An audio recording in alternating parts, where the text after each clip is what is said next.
Welcome to another episode of Deep True Crime. I'm Manny Rodriguez. In today's episode, our story takes us to Laredo, Texas. On September 22nd, 2020, Maria Munoz, a 31-year-old stay-at-home mom in Laredo, Texas, was found unresponsive at her home, prompting her husband, Joel Pellot, to call 911. The circumstances surrounding the death, it raised suspicions, leading to a murder investigation and subsequent trial against Pellot. Now, the evidence that was presented was actually pretty shocking, to be honest with you.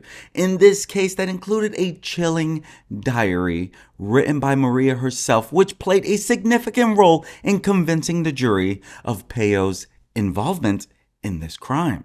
And so the autopsy, which would also throw another wrench in this whole thing, the autopsy revealed an unusual mix of causes of death.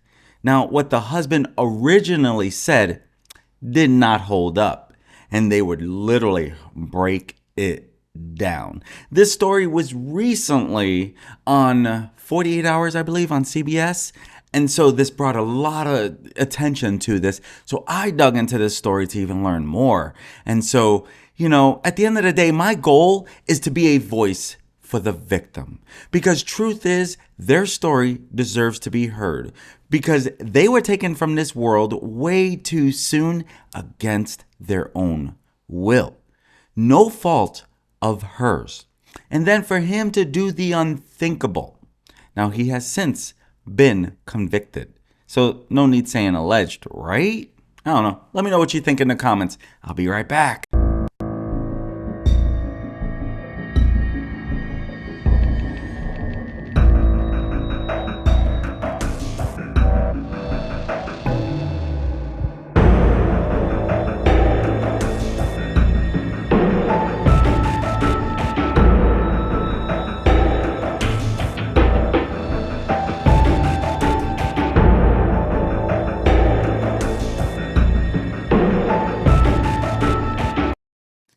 This whole shocking turn of events has turned the community upside down. But at the end of the day, they are glad that justice has been served for Maria Munoz. Maria Munoz was taken from this world way too soon. And then her husband would be indicted for murder and tampering with evidence. And so we'd take you to Laredo, where this young mom was taken from this world in a weird way for what we believe maybe so he can be with his girlfriend. And so we continue to learn because his girlfriend would also play a role in getting a conviction. And so we learn about this case, and let me tell you, the prosecutors, they went to town because they would also bring to the attention that she would actually play a role in her own trial. And so in the early morning hours on September 22nd, 2020, that is when Laredo, Texas police officer who would play a big role in helping, solve this case, Gregorio de la Cruz, Officer de la Cruz, he goes inside the home on Canyon Oak Drive. You see, his body cam was actually recording when all of this literally unwounds. And so as this is going on, he goes into the house. The officer goes into the house and he's walking up the stairs. And at the top of the stairs, he sees the husband, Joe Pellot, who is the one that called it in. Here he is. He was dressed in surgical scrubs. Because of that led them to wonder what would he need to be wearing surgical scrubs? Okay, this guy is a well-known surgical doctor, and he was a very sought-after person. So when he started getting this job and he was doing so well, he started making a lot of money, he started straying from his relationship. Her diary, her journal entries would prove this to be the case. And so the officer de la Cruz, he gets to the top of the case, which is near the main bedroom. And right away, Joel says that I found her unconscious on the bed. And so Joel, here he is in his teal surgical scrubs, he's performing CPR on his wife, Maria Munoz. Then De La Cruz soon takes over. And so when he gets there, the officer, he says that, she was warm. She was still warm to the touch. And so at that time, Officer De La Cruz, he tried hard to revive Maria. He asked her husband about the drugs, and Pellot had told the 911 operator that his wife may have taken some pills. And so Officer De La Cruz, he's asking that. He's like, okay, what kind of pills did he take, right? And so the husband, he stands up, he goes to the restroom, and the officer can hear that he opens a medicine cabinet, because you can tell when someone opens the medicine cabinet. And according to the police body cam video, Joel Pellot, he says, I'm not really sure if she took them or she dropped them. And so he comes back, he gives Officer De La Cruz a pill container. And Joel Pellot, he says it's clonazepam. I can't pronounce that too well. Clonazepam, this is what is said to be a drug that helps treat anxiety. Maybe even help treat someone that might be depressed. I'm not too familiar with it, so I cannot share, but it was subscribed to Pellot. And so it was prescribed to him, not to his wife Maria. But he gives that, he says this is what he believes. And so De La Cruz, officer, he's like, okay, I see what you're talking about. He puts him to the side. But then the husband does something strange. You see, he tells the officer that she's been struggling lately. She's been really depressed. In his own words, she's been super depressed. And so he told the officers that the couple's two young sons, they were sleeping in separate bedrooms nearby as their mom was out there, trying to basically probably stay alive, but we don't know what's going on in the body at that very moment, right? And so the kids, they have no clue what's going on outside. And so Officer De La Cruz, he asked the husband, they are asleep? He says, yeah. And in the video, I watched the video just to help me understand the story a little more, but I wasn't going to share the video because you can go find that video yourself. What good is it for me to do that video? This is just more a live discussion, sharing with you what we know, getting your feedback, and what you need to be aware of. And so, a friend of hers, a friend of Maria's, she says that Maria adored her boys. There's no way she would do anything to herself. She was a dedicated mother. But you see, at first sight, the cops themselves say this was either done by him or an accidental death. But the journal entries would prove to be that there's no way she would do anything to herself. But until they find this, they're just weighing every option.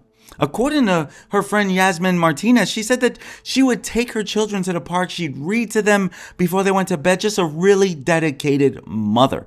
That's exactly what she said. She says that Maria loved being a stay-at-home mom, loved being there with the kids and growing with the kids. She even learned how to play the piano, and she even planned to resume her career. There was no way she would end her life. And so Yasmin, she starts going a little deeper, and she says, she tried to make sure that she was doing what she needed to do in her life. And she says, I asked her if she had gone to school, and she said yes, that she was a nurse in Puerto Rico. And she's like, I'm actually studying to take my test so I can work here. And it was in Puerto Rico where Maria met Joel Pellot. He was 11 years older, and he was a nursing student there as well. And so a few years after they got married, they moved to Laredo, Texas. Now, Pellot, that's when he lands this very lucrative job as an anesthetist, right? A nurse, which is a certified registered nurse, something like that along those lines. And so anesthetists, I think they give drugs, like if you're going into surgery and they give you drugs in order to not have the pain or to go to sleep or something like that. And so he lands this really good job, which of course is the uplift for the family. And at first, everything looks okay. But a lot of sinister things would happen later on, including his girlfriend. And so he's a nurse, right? He's a nurse there, and he's doing very well. And so another friend, or should I say another nurse that was also a friend of his that worked at the hospital, she would use the same medication. So they knew that something was not right. And so they provide these same techniques when it comes to anesthesia for people of all ages. And so Tina Doris, she worked with Joel at Doctor's Hospital in Laredo. And, by all accounts, according to Tina and other nurses that worked there, he was someone that was very dedicated to what he did. And Tina herself, she says, when I first met him, he was very family oriented, a hard worker, smart guy. He would always talk about Maria and Alejandro and showing pictures of his son and just talking about family life in general. Now, she has 2 kids. Alejandro is the oldest of the 2. Okay, so he was born, but it wasn't until after the second child that he would then change. He started distancing himself. He started not wanting much to do with his family in general. And so he started having an affair, which the journal would expose some of that.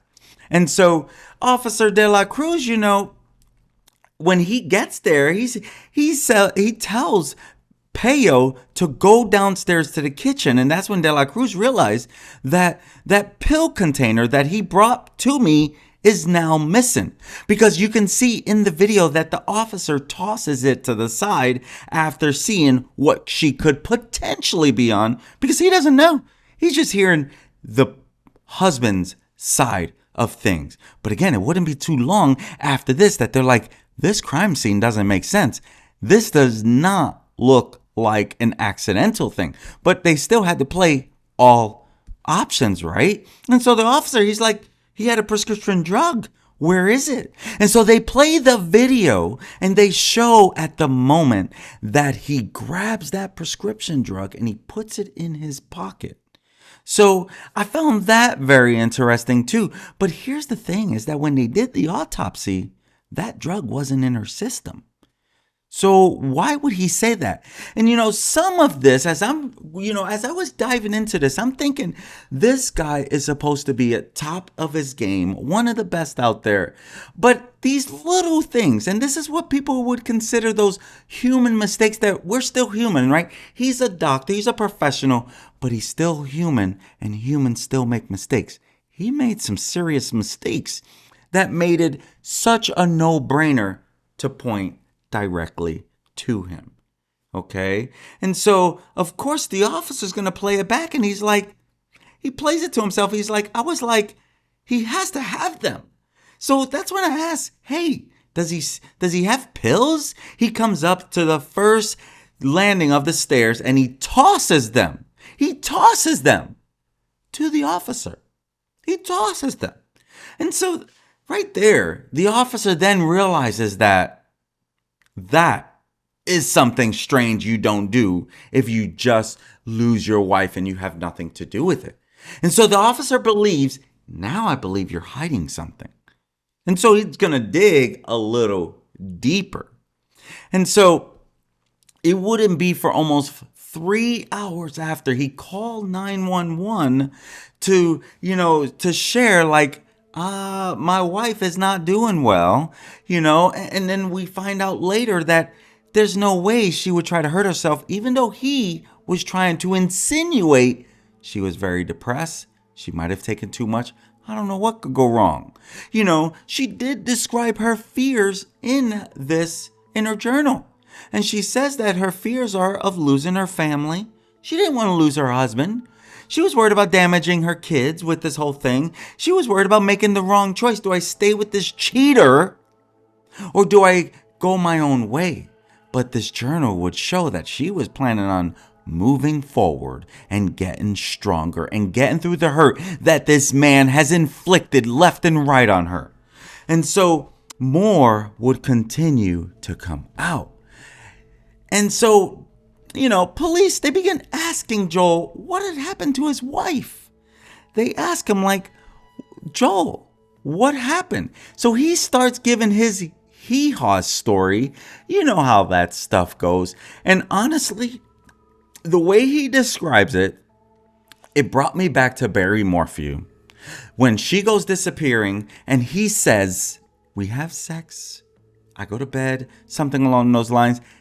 Joel says basically the same thing. We have sex, I says I go take a shower. He said we, but then he says I go take a shower. And through that is like, that is a very odd thing. And so here he is in his kitchen when they're asking him. He says, we had sex. I took a shower. Then I thought she was like knocked out. And then I go back upstairs and she's got, oh God. And that's when he covers his face and begins to cry. And let me tell you, if you've seen these multiple times, the fake cry, it was way over exaggerated to make it look real. And so at this time now, investigators, they're like, something doesn't seem right. We're not feeling right. They knew that there was something about his appearance that seemed suspicious. And so they want to go a little further. Now, Officer De La Cruz, he shares something that he found very odd. He's like, I'm wearing a vest. I'm wearing a gun. I'm wearing almost 20 pounds of gear. And I'm not sweating nearly the way this guy is sweating. I'm summing it up. And he says this guy was really sweating. Like, why was he so sweaty? So his first thought was, maybe he's using something. Maybe he's under the influence of something. And, so he doesn't understand. And so during this moment, the officer says to the son, what's your name? First he says, you want to go see a fire truck? Come on, let's go outside. Because he has to take him out of the crime scene. It's a crime scene now. They have to investigate the death further. And so outside, they ask him his name. He says, Alejandro. And so, that was a way to get him out. So that's the oldest son that they talked to the baby. The other one was just a little baby. But you know what? Now, after the trial, after he's been found guilty, those two little ones are with his mother. So even though she lost her son because of his actions, at least she still gets to be with her grandchildren, who don't have their mother, who don't have their father, who are going to be scarred for the rest of his life because of this selfish man. And so, one of the sergeants that was interrogating and investigating this, he says when it got there, he met with Officer De La Cruz, and they're going through the information and they're like, something does not seem right. But at first they're like, we don't know if it's any of three things. Was it a suicide? Was it an accidental overdose? Or is her husband involved in this? Because they did not understand. And so they knew they needed to search the house. And they asked for his permission. And he says, well, I don't know. I don't want you going through my stuff because I'm a very private man. Why would he say that if he had nothing to hide? And then the sergeant says, look, man, it doesn't matter. If you give us permission or you don't, I will be going to the DA and apply for a search warrant, and they're going to give it to me. And so he says, okay, I consent. And then they ask, another officer, like, hey, can you put him in the police car so we can take him down and talk to him? And so they put him in the police car in that process. And so in there, when they put him in the police car, he's very emotional. He knows cameras are on him. He's very emotional. He has his hands over his face. He's crying hysterically, which, in some ways, if it was all real, then maybe you can buy into it. But, he goes down and they go he goes in a police cruiser. He goes down to the station. And, they're like watching him through the camera. And they notice like he's sitting there. He's upset. He's done lost it. And they're like, first he's there. Then he just pushes it through, and they're watching him in through that glass mirror, that looks like it's to him, but they're on the other side watching him. And so, of course, he knows this. And so he is adding a lot of emotions. He's throwing the desk around, chairs, to the point that people in the office down the hall was like, is everything okay? Okay. Of course, he's going to add to the fire. And, of course, they're going to do everything. This guy's moving furniture. They're recording him. Again, people started getting scared, and they're like, all right, let's go talk to him. And Sergeant Mata, he says, hey, are you holding up all right, man? And they begin their interview. And they're asking him different questions, right? And they're asking him, like, asking him about this Pam that was prescribed to him. And they ask him, is it possible that she swallowed them all? He's like, I don't know, man. I don't know. And that's what Joel says. And he says, like, these are yours. How many pills were there before? I don't know. And so, more or less, I really don't know. So Joel doesn't have much to answer. Okay? He couldn't remember even the little minor details. He did not know. They're like, play back to me the minute you got there. What did you do? And he's like, well, what did I do? What did I do? What did I do? Come on, my friends. Come on. If that's not telltale, I don't know what is. So many red flags were in this case. So many red flags. And so in the police interview, they're asking, what was the time period between the time you got out of the shower until when you noticed that she's not really responding anymore? And he's like, 10 minutes. I'm not 100% sure. Okay. So obviously it's starting to kind of crack. The cracks are coming out, because the sudden death of a 31-year-old, it didn't make sense to anybody. It didn't make sense to the sergeant, the detectives, no, the cops, nothing. And what the husband was sharing didn't make sense either. And so his initial statement was that he went in and took a shower. He thought she was asleep. And then 10 minutes later, he realizes that she's unresponsive. All right. Now, the detective notices that, hey, you took a shower. Why doesn't it look like you took a shower? Right? Why doesn't it look like you took a shower? There's no condensation. There's no dew. There's nothing there that shows. There's not wet. There's not steam. There's nothing there that shows you did anything. All right. And so he says he used the master bedroom shower, but yet it was dry as can be, which also led to, okay, that's not good. But then before you know it, that's when they're like, Joel, something's not right. Okay. Prescribed to you, you have no answers. Literally. And so in part of this search, when they're having this search, right, they come across some serious type of evidence through that. Okay, because when you stop and you think about it, they're going to do their due diligence. Why would he think that they wouldn't? Okay, and so of course they're going to ask about, why was this kit there?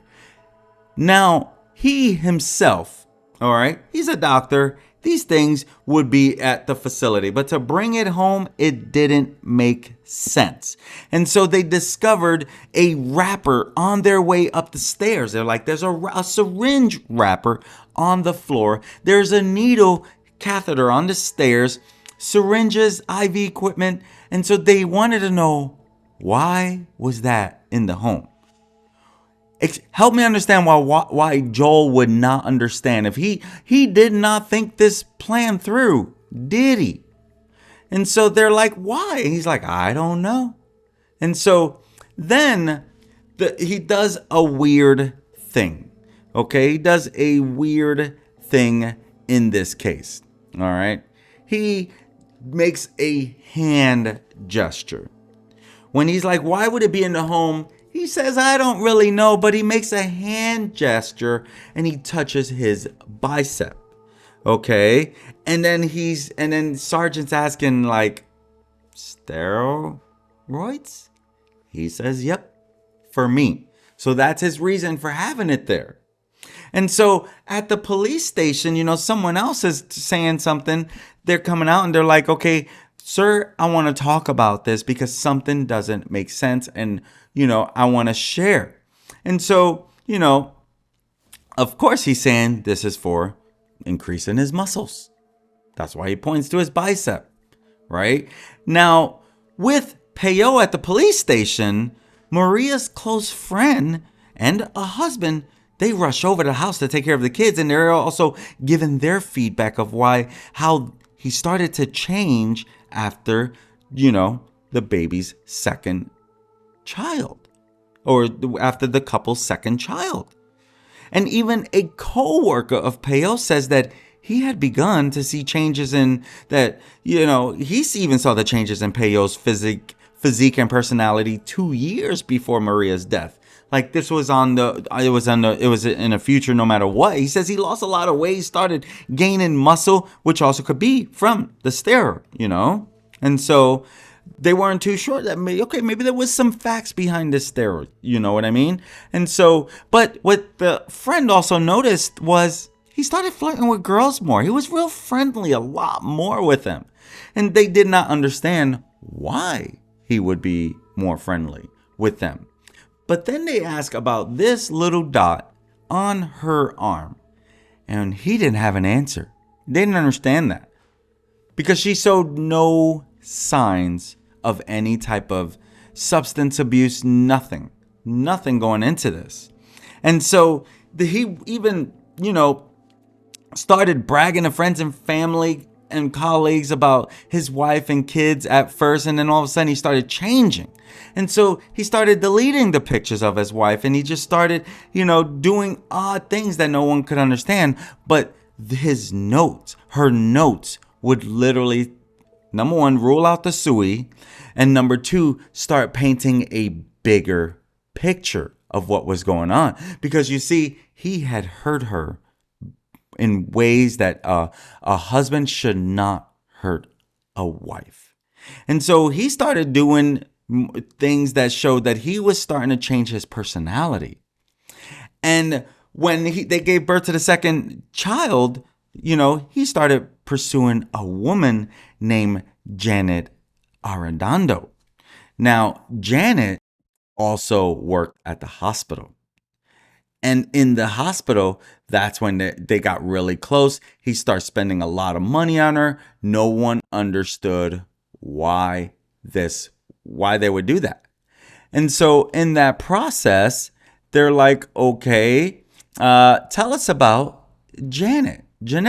I think the police says it like Jeanette or something like that, but it's Janet or Jeanette or something like that. But he is asked about the mistress, the girlfriend. I guess I wouldn't say mistress, but they had something, and they ask about Janet, and so he says, that's my girlfriend, and really not much outside of that. But he's like, okay, you have a girlfriend. Her name is Janet. Tell me about Janet.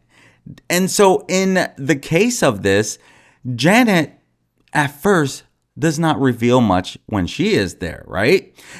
What we do find out is like he gets his girlfriend Janet, he takes her on a vacation spree. Literally, he goes to multiple vacation sprees, okay?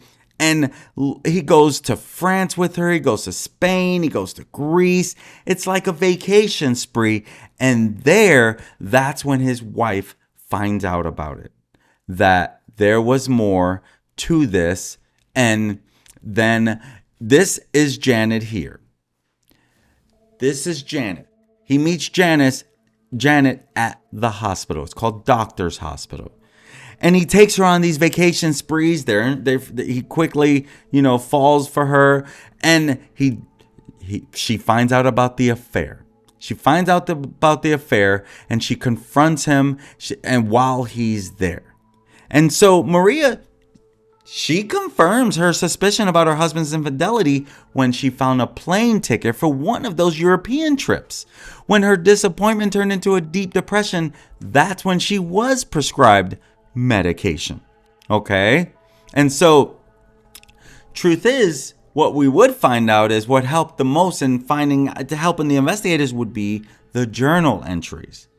Okay? In those journal entries, that's when she shares a little bit of what she is going through. And she speaks on it. And you can see my mind said something else. I'm in this constant battle, a tug of war. I wanted to stop, but they won't. They keep me sad, and those are my tears. My future is foggy and unclear. My past haunts me. My present is confusing. Lord, hear my cry, see my tears, feel my pain.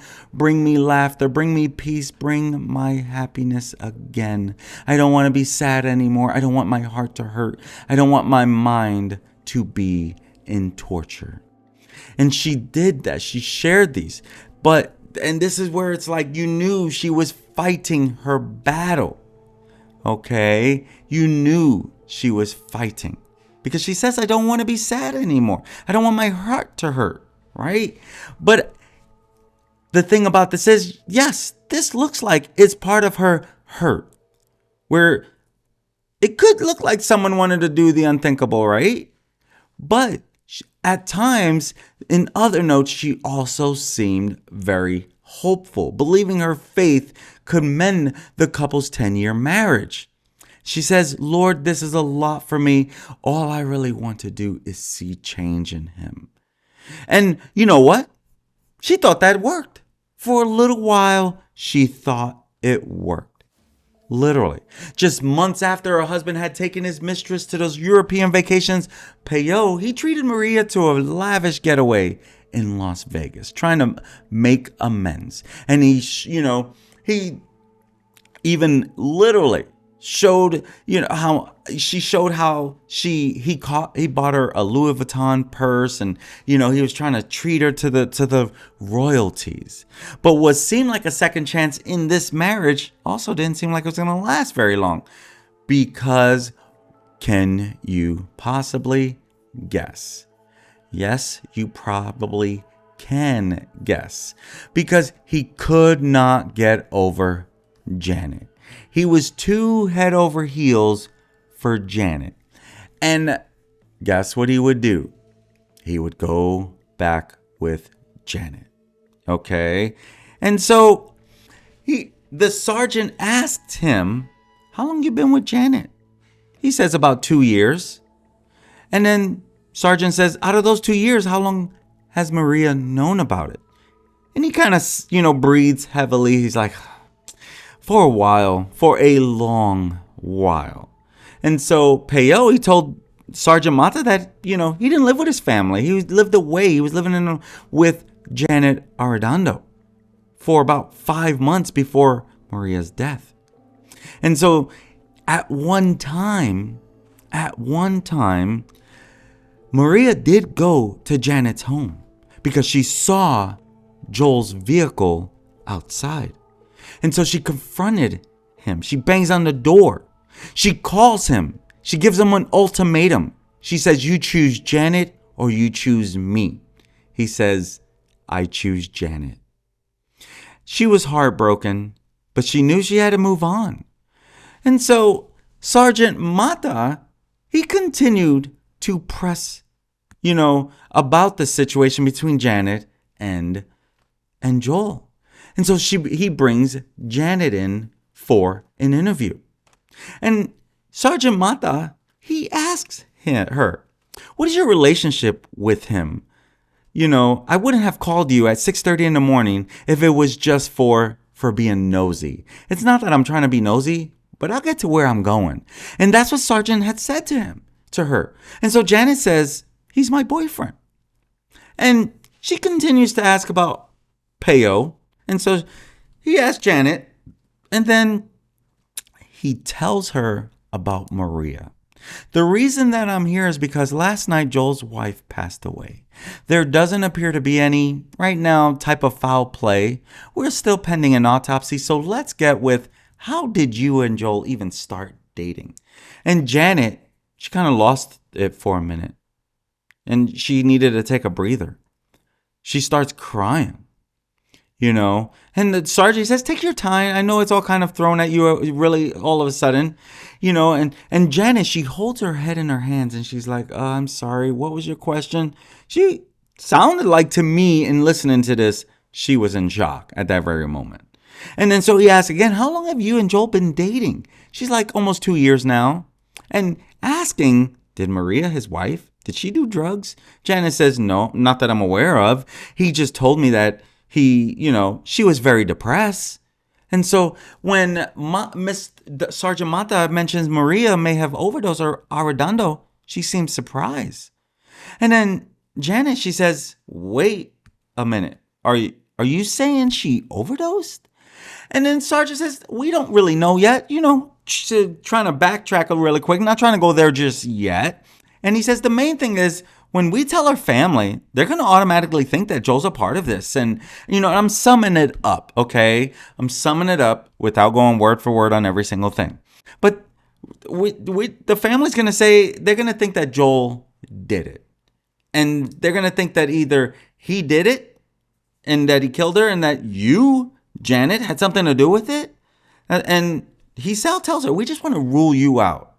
And again, has Joel ever confided in you that he wanted to do something to his wife? She says no. Now, Pellot, Pellot had told police that Maria may have overdosed on the drug, clonazepam. But when the autopsy was conducted 8 hours after she was declared dead, the medical examiner found no pill residue in her stomach. There was something on Maria's body that I showed you, that mark on her arm, that puzzled them. And so they're all like, okay. And so Mr. Luis Mata, the sergeant, he says it was a little prick about that mark. Like, what the common person would get when they go get their blood checked. And so part of that is like, that's why Janet was shocked. Like, what are you telling me here? But then the autopsy, it shows a whole other sinister things that really brought more to light in this, okay, through this. And so the autopsy, it said that she actually died from a mixed drug intoxication. And so while the medical examiner couldn't say how it got in her system, they did rule out Sui after talking to all her friends and even reading her journal.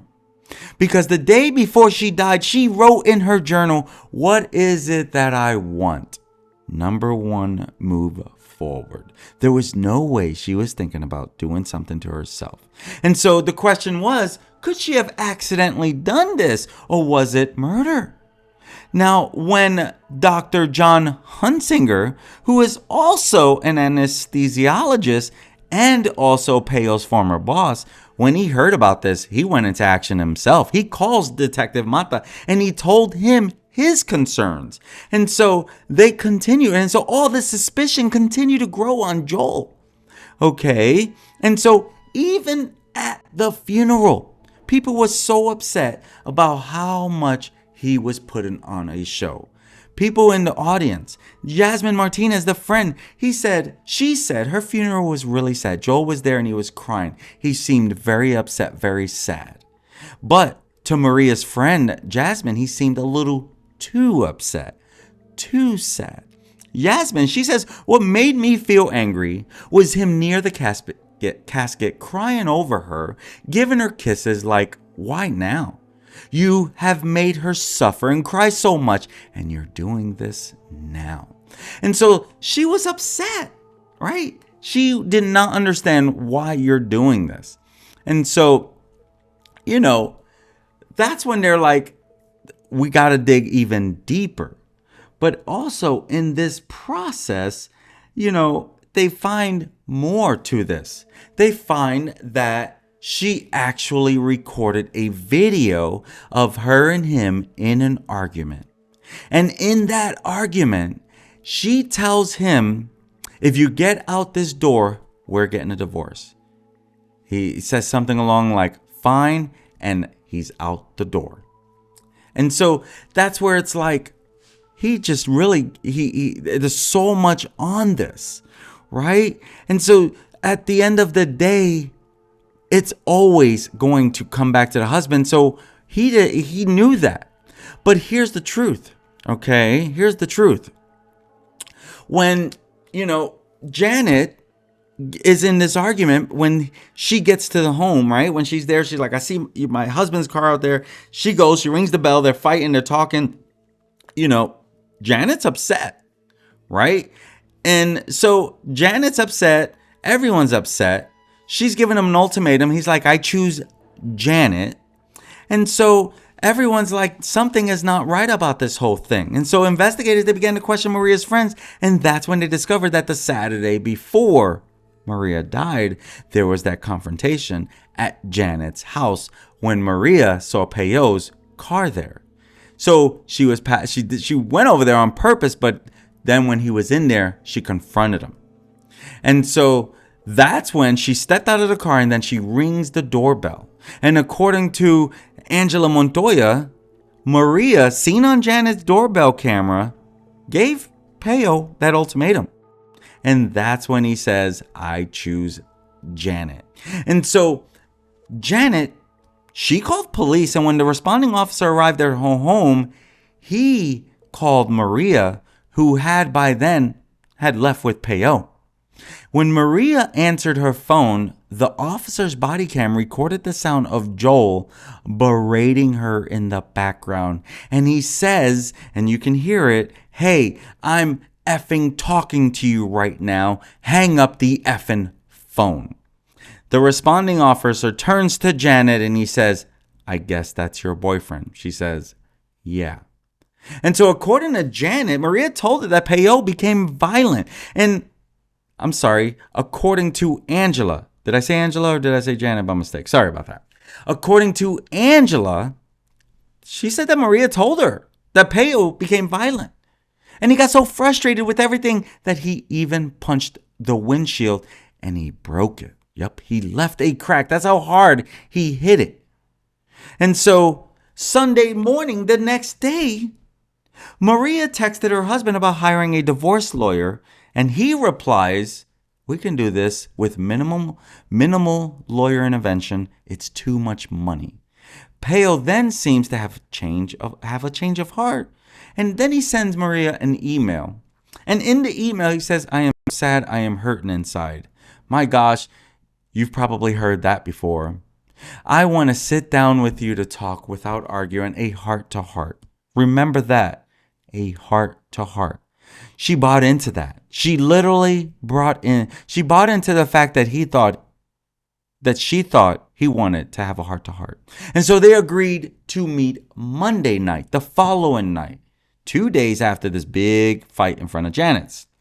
And so before Pellot arrived, Maria messages her friend Yasmin and even says, I just asked if you can pray for me tonight. We're going to talk.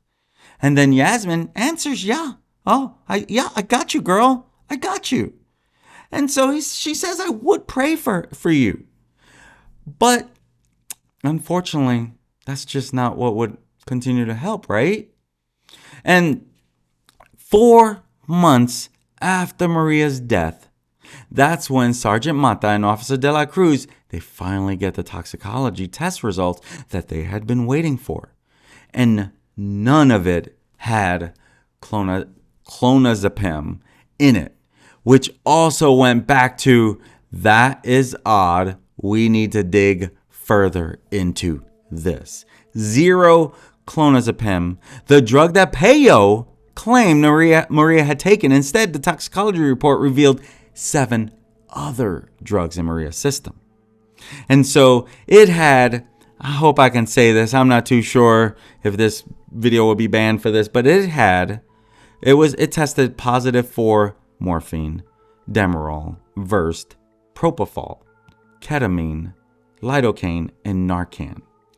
Propofol would also come back to bite him because, and we'll get into it, but it comes back to bite him.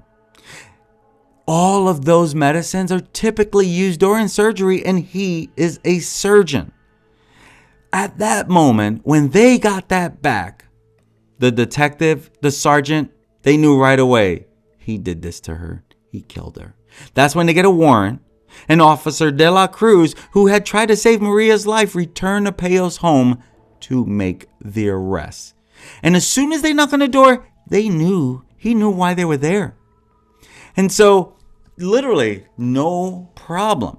Now, when Joel's former boss, again, Dr. John Hunsinger, when he shares, he says that Joel, he did something. Because he says, I was very shocked to see propofol in there. That one drug caught his attention.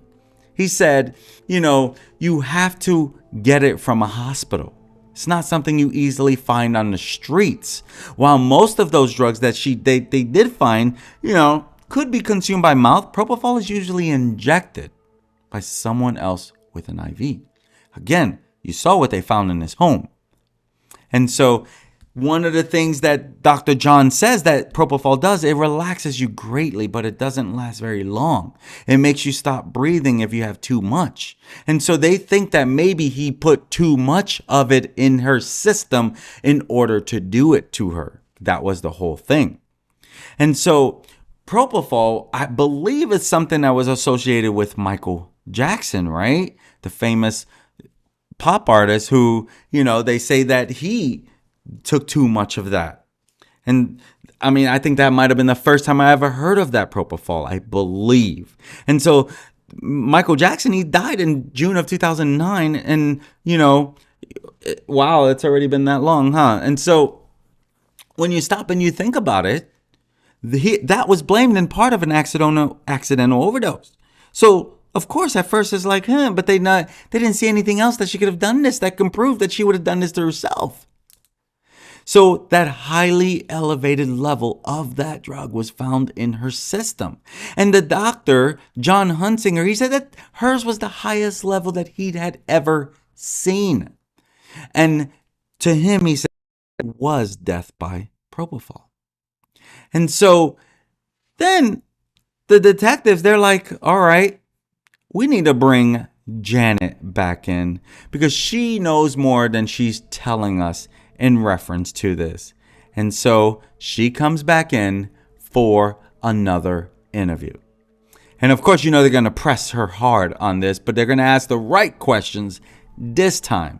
Because when she came in with the second interview, this time she did come with attorneys, but she was ready to talk this time. Okay, she knew it was not looking good for him. And they ask him, did Joel ever bring home any medical drugs? And she says yes. And Arredondo, Janet, she told police that Pellot had often brought drugs to her home. Some for his own recreational use. And it included some of those things that were in her system. And so Janet Arredondo, she dives into the different things that were in his system. In her that he would bring, and one of those was propofol, and that grabbed Sergeant's attention, which again really started leading down that son of a monkey.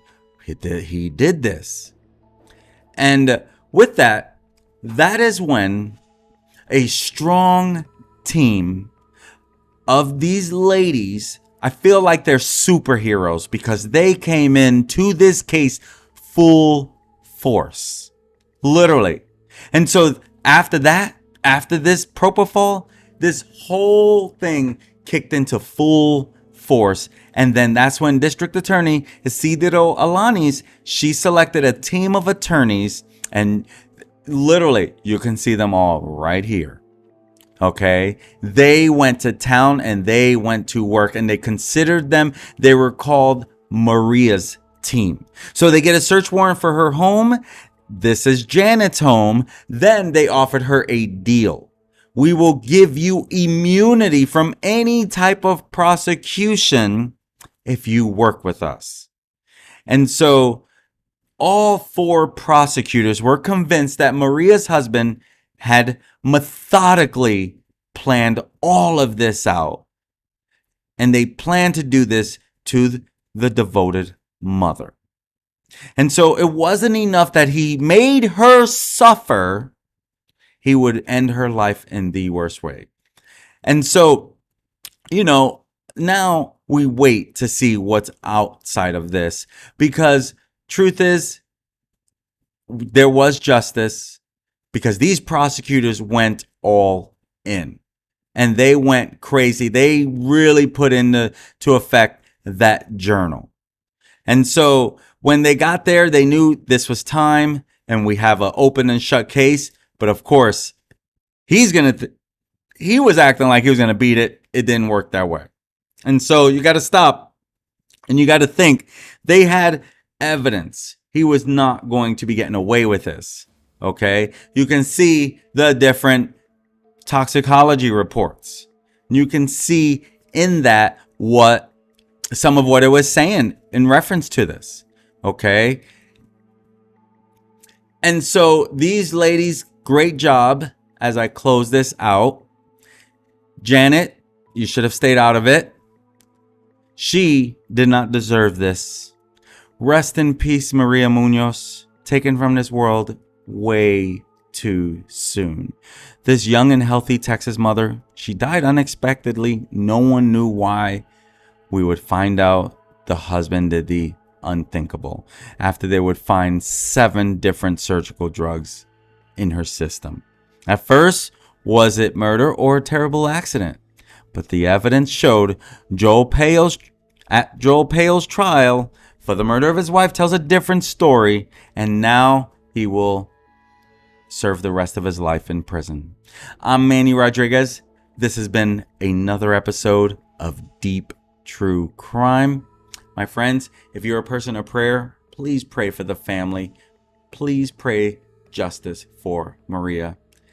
Until next time, have a great day. Be safe, be alert, be careful. You never know when someone's going to do the unthinkable.